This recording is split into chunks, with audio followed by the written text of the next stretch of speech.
Hi, Booktube. So I had planned to do this tag earlier in the year, as it's the mid-year check-in tag, and we are well past the mid-year. But I recently saw Stephanie at A Time to Read and Adam Memento Mori over the weekend doing this tag, and I also saw a couple other people doing it up until now as well. So I was like, well, it's not too late. I can still do it.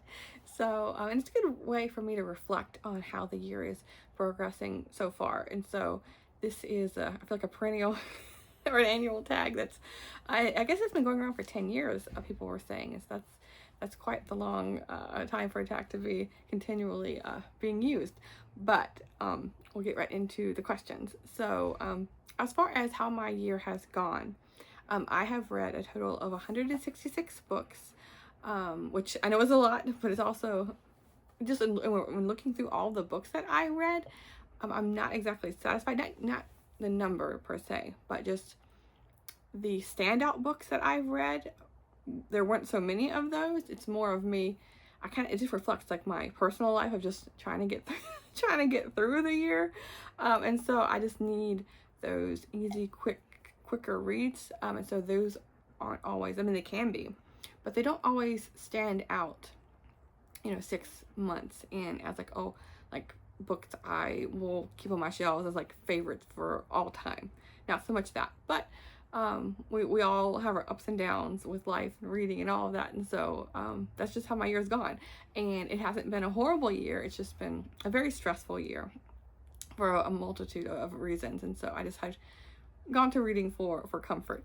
But yeah, we'll get into the questions. So I have all of the devices here. So I have my iPad for showing you the book covers, and then I have my notebook to like keep me on track of what my answers are, and then I have this other old tablet to go through the questions because I'm filming on my phone. So I have all the, now I can't turn this thing on, of all the devices in front of me. Okay, so the first question is best book you've read so far in 2026. And oh my goodness, I'm dropping things. So I have two picks. I had a reread, and then I have a book that's new to me. So for the reread, this is a recent read of mine, and this is how can I not pick Pride and Prejudice? I read this earlier in the month and loved it as always. Doesn't need any introduction from me. This is a Jane Austen book, and I was reading it for Jane Austen July, and yes, love the book, love the TV adaptation and the movie and all the things. So, and then I wanted to pick a book that wasn't a reread, because I was looking through the books, and I wasn't only just reading like the lighter, quicker reads or books, but I've been rereading a lot as well. This one isn't a reread for me. This is Shirley Jackson, Come Along With Me, and this is the last short story collection I have from her to have read. And so I read this back in January, I think, and I don't particularly remember any specific stories in this, but she's always a fantastic author, and for me, like, she's one of my favorites, like whether it's her nonfiction or her like memoir or short stories or fiction. I'll take all of it. And so she would probably be a good pick for the short story summer coming up in August, if because she's most known for The Lottery, but she has quite a few other ones I think that are really good standout short stories. And then question 2 is best sequel you've read so far this year. And again, I was going with rereads because these two series stood out like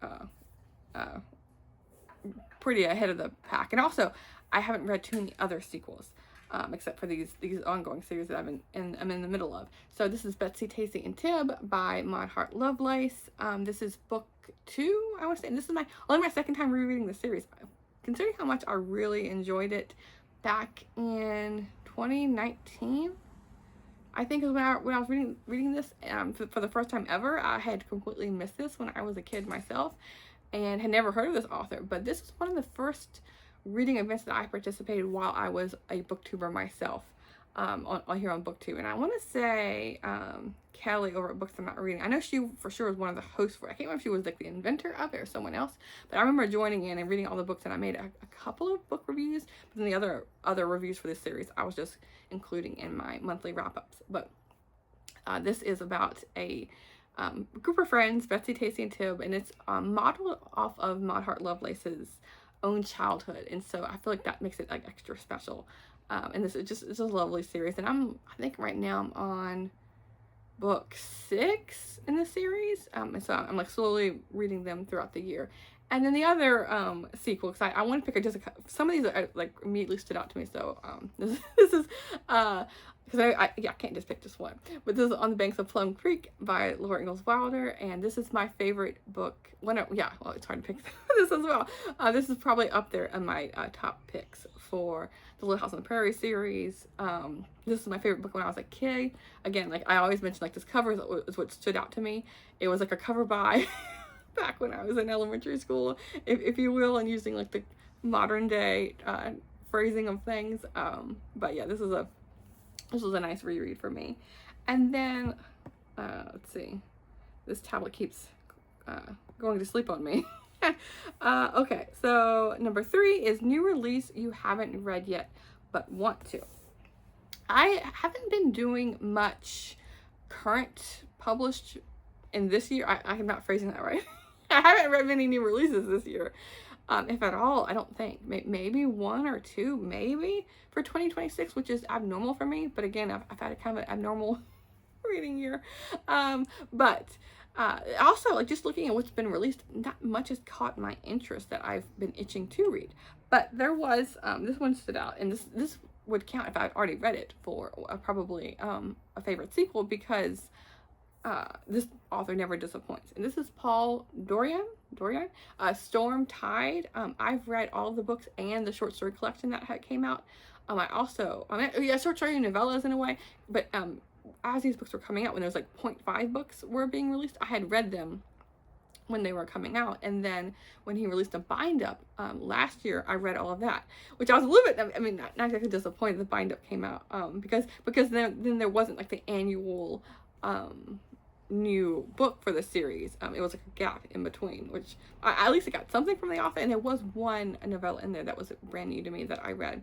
But this is following a game warden in Maine, and I love the mystery, thriller, and nature elements. That's one of my favorite things to read in thrillers and mystery detective stories. And so this is a great author of mine. Okay, so let's see. Then we have Biggest Disappointment. And I took this as not like the worst book I read, but the one I was hoping to like and then didn't. Let's see. Did I miss a question? I did. Sorry, hold on. I went from 3 to 5. So number 4 is most anticipated release. Oh no, I did read that. Hold on. I have things mixed up here.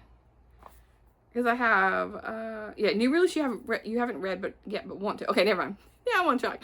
Number 4 is most anticipated release for the second half of the year.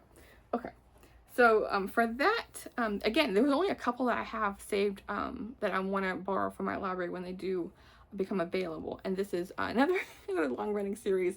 I think this is book 10 in the series, Rituals and Rolling Pins, a magical bakery mystery by Bailey Cates. This is takes place in Savannah, and it follows a young woman who is a what do you call it, like a garden witch or cookery witch, where she's using like herbs and things to influence people, I guess, in a way of encouraging different emotions from them. But she runs it with her aunt, and I just like this, again, the setting and then like the family aspect of it, because her group of friends are all fellow witches, but they all have different kinds of powers, which is interesting. And they all have like she has like a dog that's her familiar, and then there's a cat. Her aunt has a cat, and there's like all these different animals that they're little companions. So it's just a cute book, and this might wrap up the series. I don't know. I haven't followed exactly all the details to figure it out, but it might be the last book of the series. But nice to be caught up in that one, caught up in the series if it is. And then the other one is Sarah Addison Allen, Paper Ghosts. I've read almost all of her books, and she writes magical realism, which isn't something normally I gravitate towards. But I read her book Garden Spells years ago, and it reminded like a lot, like it was billed to be in a way from when I read it, it was recommended because as like a practical magic like story, and it for sure was like that. And so all of her books had this like magical realism elements, but you have this like you're a character that you're following their development through their trials and whatever they're overcoming in a way, and like sometimes like the weather and like the atmosphere changes depending on the person's mood, and it is I like how the feel of the place matches with the characters. Not always, but I really like her writing style. And then question 5 is, now I'm back on track, is the biggest disappointment. So yeah, so like I was saying, for this one, I picked a book that I was really looking forward to, and then it was a letdown. And that is another series. This is the Miss Julia series by Anne B. Ross. And this was a disappointment. Etta May's Worst Bad Luck Day. And Etta May is a character I've been, reading about in all the Miss Julia series, and this takes place in outside of Asheville, North Carolina, and where the author herself is from.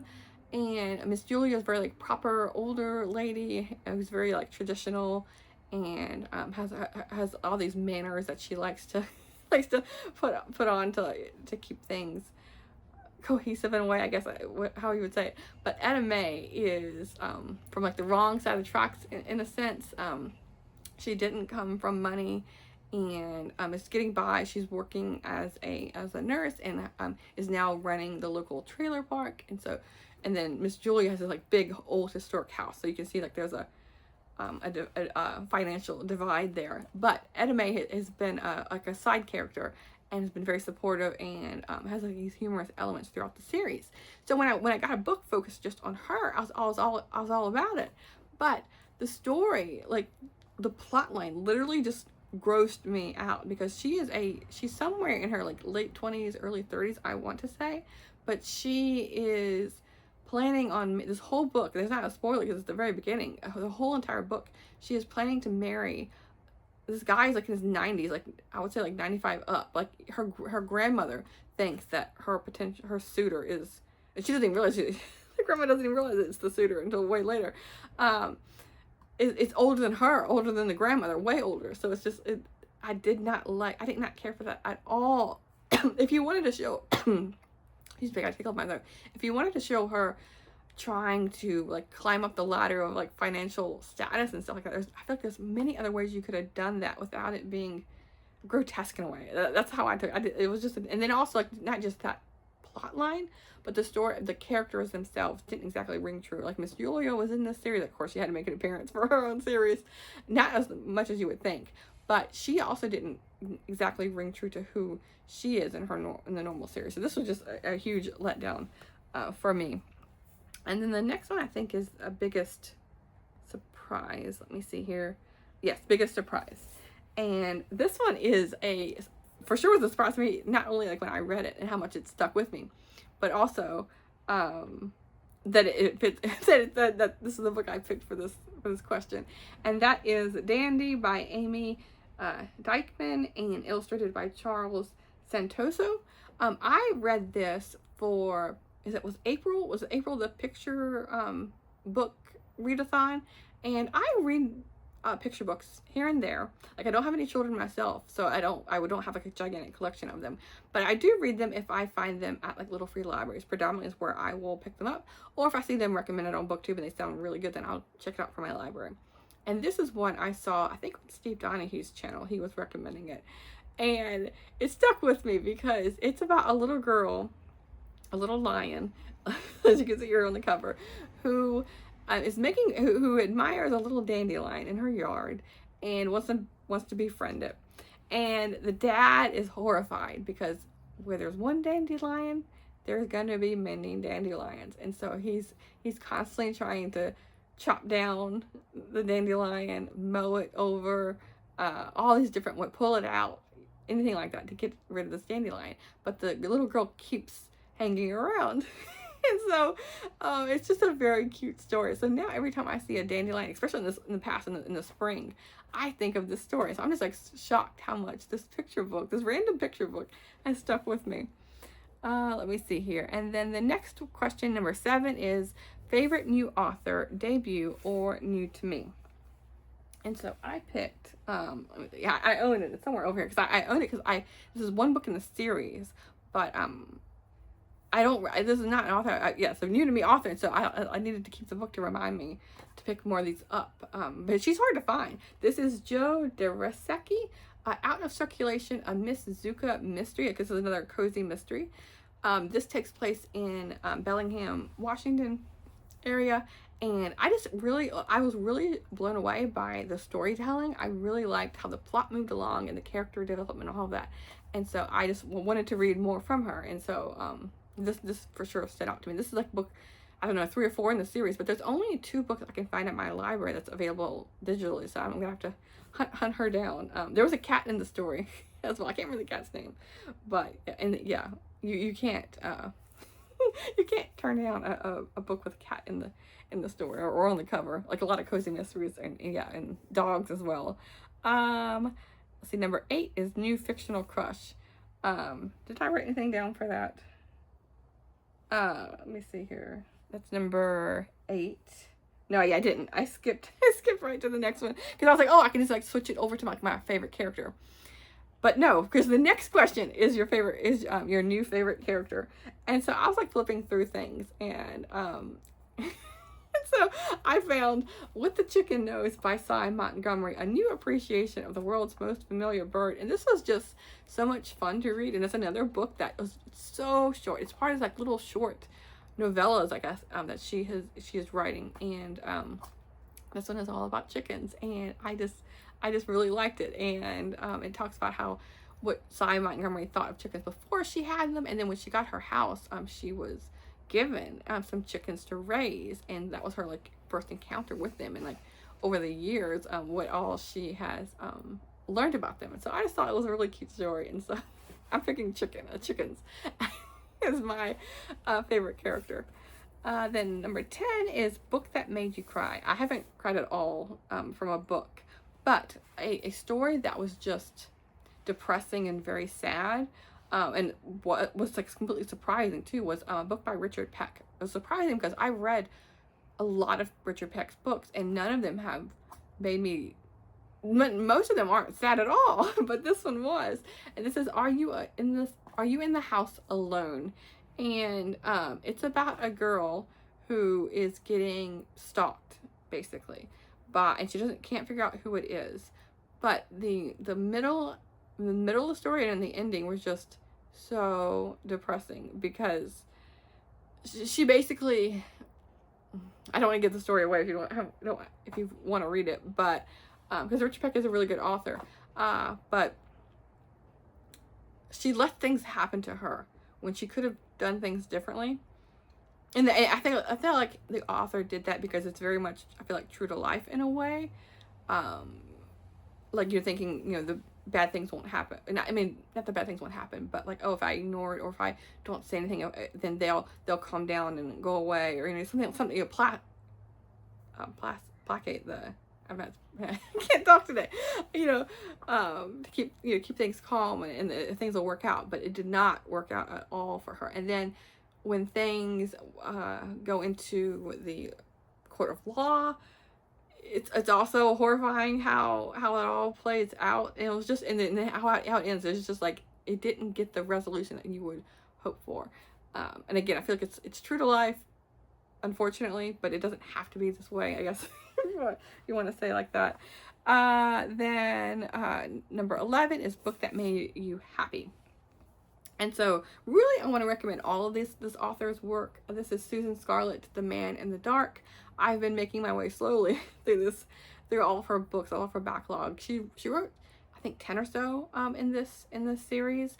But this publisher, I want to read all of these books because they're all like seems to be republished from like the early 1900s, and they're all like such uplifting stories. This Susan Scarlett series, for example, they're not connected, but she wrote like 10 or 12 of them, all in the same time frame, and it's during and after World War II, when people were going through hard times and didn't have a lot of money and things like that, and just wanted an uplifting story. So Susan Scarlett wrote these books about young women who are trying to get through life and are down on their luck and are trying to get through things. And so I've really enjoyed this series. And I don't read any more since I read this book, and this was like back in February and March, so I need to read more of them. Let me see here. Then number 12 is Most Beautiful Book You've Bought or Received So Far This Year. And I was looking through what I have, and nothing exactly stood out to me. I haven't bought that many books, but the one I just picked the one I'm currently reading because I really like how it has like a painting art style to it, and that is Wyoming Summer by Mary O'Hara. And she wrote Flicka, the My Horse Flicka, the children's book about horses. But this is a diary that she wrote when she was living on a ranch in Wyoming. And so I just really love this, like, I really love how it continues on, and it's just a simple font, but then you have like the flaps that have the information, so you can just leave this untouched. And I just think this is so pretty. This book, I think this edition, oh, hold on, let me see. When was this published? Let me see here. 1963. I knew it was older, so they don't make books like they used to. Not that I was alive in 1963, but yeah, it's just I just love it. And then let me see here. The number 13 is what books do you need to read by the end of the year? And so as I was mentioning at the beginning, how I was reflecting, like going through these questions, and I was like looking through all the books that I have read so far. It stood out to me that like right now for Jane Austen July, I've been reading several of her works. And so I really was thinking, I know I've seen people do this before, and I've done it myself years ago, but doing like an author spotlight, like where like, so I know you could do it over a year or what have you, or each month. And so I'm thinking each month of picking an author and reading at least 2, if not 3 of their books. And these are all like classic authors. And so I'm thinking next month to read Virginia Woolf. I've only dabbled in her works. I have not read any of her more well-known books, so like To the Lighthouse, Miss Dalloway, Orlando. Those 3 are like glaring, like I need to get to those. I've read A Room of One's Own. I've only read it once, I think, and I've read some of her short stories, and I've read some of her essays and a little bit of her diaries and letters. So it's very scattershot. But how have I read all of that little stuff? And Room of One's Own, yeah, that's something you have to read. But the other ones, how have I not read her main fiction books? So like, I need to remedy this. And I know, I just, with focusing on Jane Austen this month, and in the years past, I know I had borrowed from my library a Library of America collection, a bind up of Nathaniel Hawthorne, that I was reading just each of his books back to back in 1 month, and I really enjoyed that experience. And so I'm thinking of like just the rest of this year, reading, just dedicate, not fully, I still have all the reading events that I want to participate in, for here on BookTube. I'm of course going to participate in those, but just like have my own little projects as well. And then, so I want to read for sure more classics, and like those author focused classics, and nonfiction. I have really been slacking this year on my nonfiction, and that's just because, like I said, like the stress, and like I don't, my brain is all fuzzy by the end of the workday, so it's hard for me to like fully focus on things. And not that it's always like that, but I have lots of moments right now where it's like that. So, but I have been reading some history books and nonfiction books, a little bit here and there. I just want to do a little bit more of it, and I have quite the selection here on my shelf that I need to get to. So that's another priority I have of mine. But yeah, that's all for the questions, and I will talk to you soon. Thanks, BookTube.